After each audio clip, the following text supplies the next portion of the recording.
की देन है। और दूसरी मातृशक्ति जिसको हम सबको नमन करना चाहिए वो माता जीजाबाई, स्वतंत्र हिंदवी साम्राज्य की स्थापना करने वाले शिवाजी महाराज को रास्ता दिखाने वाली, उत्साहवर्धन करने वाली, दिशा निर्देश देने वाली मां जीजाबाई।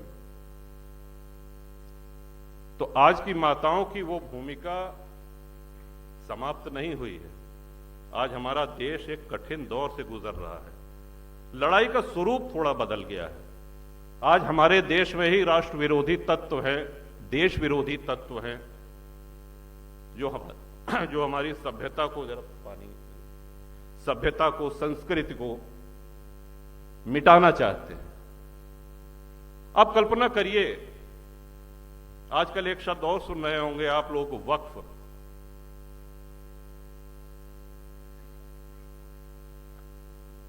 ये धरती पे किसी देश में वक्फ बोर्ड नहीं है, सिर्फ भारत में है। किसी भी इस्लामिक देश में वक्फ बोर्ड नहीं है। वक्फ बोर्ड को 2013 में कांग्रेस ने जो शक्तियां दी, जरा उसका भी उल्लेख सुन लीजिए कि वक्फ बोर्ड का निर्णय वक्फ की ही अदालत करेगी। वहां पर जिले की कचहरी, उच्च न्यायालय, उच्चतम न्यायालय, इनका अधिकार, इनका सीमा क्षेत्र समाप्त हो जाता है। और वक्फ बोर्ड आपको एक नोटिस उसने दिया कि साहब ये संपत्ति वक्फ की है, अगर आपको आपत्ति करना है तो उनका प्रदेश में एक कार्यालय है, वहां जाके आप आपत्ति कर सकते हैं। अगर 1 साल में आपने कोई जवाब नहीं दिया तो यह माना जाएगा कि आपको कोई दिक्कत नहीं, आपका घर, आपकी जमीन, आपका गांव, वो वक्फ संपत्ति घोषित हो जाएगा। ये लिखा पढ़ी में है। और आज आप टीवी पे देख रहे होंगे कि इसके पक्ष में मतदान भी कराया जा रहा है। तमाम मौलाना लोग इसमें मोबाइल के माध्यम से मतदान हो रहा है। इसमें हम सबको मुखर होना चाहिए, क्योंकि राष्ट्र रक्षा का दायित्व तो सिर्फ राजनेताओं का नहीं है। हम कुछ भी रखें, हम घर रखते हैं, अपने घर में हम सफाई करते हैं, उसकी रंगाई पुताई करते हैं, हम गौ पालन करते हैं, तो उसको, गौ माता को भी चारा पानी देते हैं। यहां तक कि वाहन भी रखते हैं तो उसमें सर्विसिंग होती है, तेल पानी भराना पड़ता है, उसकी देखरेख करनी पड़ती है। आज हमारे नेता अगर ये कठिन निर्णय ले रहे हैं तो उनको प्रोत्साहित करने की आप सबको आवश्यकता है, हम सब लोगों को आवश्यकता है। ये राष्ट्र हित है।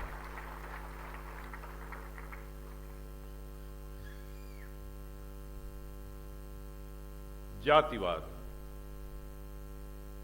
आज हम जितने क्षत्रिय महानुभावों को, अपने पूर्वजों को जो स्मरण करते हैं, उन्होंने अपने लिए लड़ाइयां नहीं लड़ी, उन्होंने अपनी धन संपदा, अपना खजाना भरने के लिए लड़ाइयां नहीं लड़ी।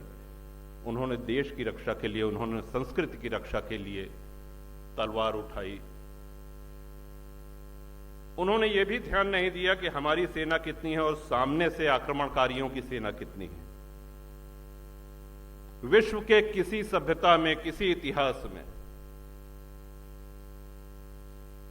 माताओं का जौहर जैसा पराक्रमी उदाहरण दूसरा कहीं नहीं मिलेगा। आप कल्पना करिए क्या माहौल रहा होगा, एक साथ 16,000 रानियां, 16,000 माताएं अग्निकुंड में कूद करके।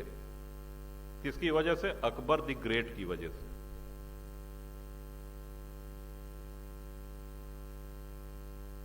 और आज शिक्षा हमको और सुलभ हो गई है। आज ये सब सारी जानकारियां हमको नेट पे उपलब्ध हैं। हमको मुखर होने की आवश्यकता है। पहले हम ये कह सकते थे कि साहब हम कोई राजनेता नहीं है, अगर हम बयान देंगे तो पत्रकार छापेंगे नहीं, छपेगा नहीं, सुनेगा नहीं कोई, कौन पढ़ेगा। लेकिन आज सोशल मीडिया पे तमाम संचार के ऐसे माध्यम हैं जिसमें आप लिख करके, बोल करके अपनी उपस्थिति मजबूती से दर्ज करा सकते हैं। आज आप उन लोगों को प्रोत्साहन दे सकते हैं जो लोग राष्ट्र हित में, धर्म हित में निर्णय ले रहे हैं, बड़े निर्णय ले रहे हैं। देश का बंटवारा धर्म के आधार पर हुआ था।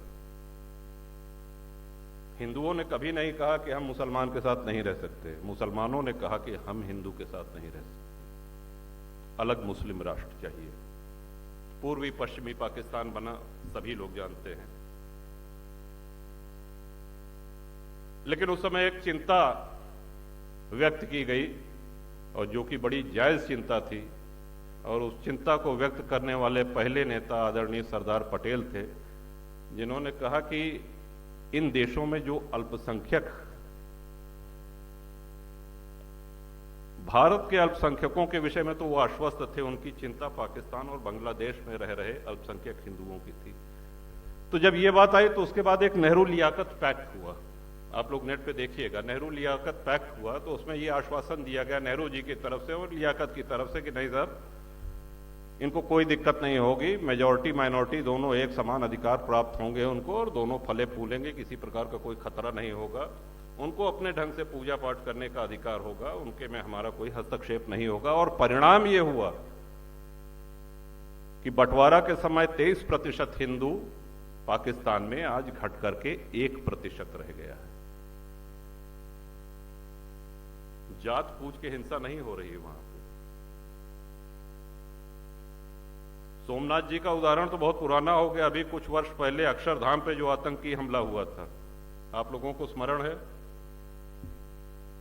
और नया उदाहरण दें, अभी 4 दिन पहले गणपति के पंडाल पे सूरत पे जो पत्थरबाजी हुई, हमने किसकी भावनाएं आहत की थी? हमने किसका अपमान किया था? हम अपने देव की आराधना कर रहे थे, इस बात पे पत्थरबाजी।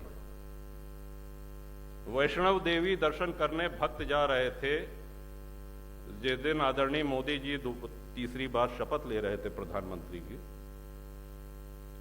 तीर्थयात्रियों के बस पे आतंकियों ने अंधाधुंध गोलियां चलाई, कई श्रद्धालु मारे गए, उनको जात पूछ के नहीं मारा गया।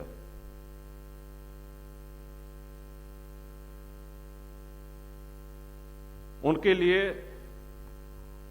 भारत का विध्वंस ये एजेंडा है। और हमारा एक निवेदन, हमारी एक बात बिल्कुल समझ लीजिए कि हमसे ज्यादा सेक्युलर कोई हो ही नहीं सकता। सभी धर्मों का, सभी मान्यताओं का हिंदू ने सदैव सम्मान किया है, लेकिन जब हमारा अस्तित्व ही खतरे में आ जाए तो हम सबको उठ करके मुखर होना पड़ेगा।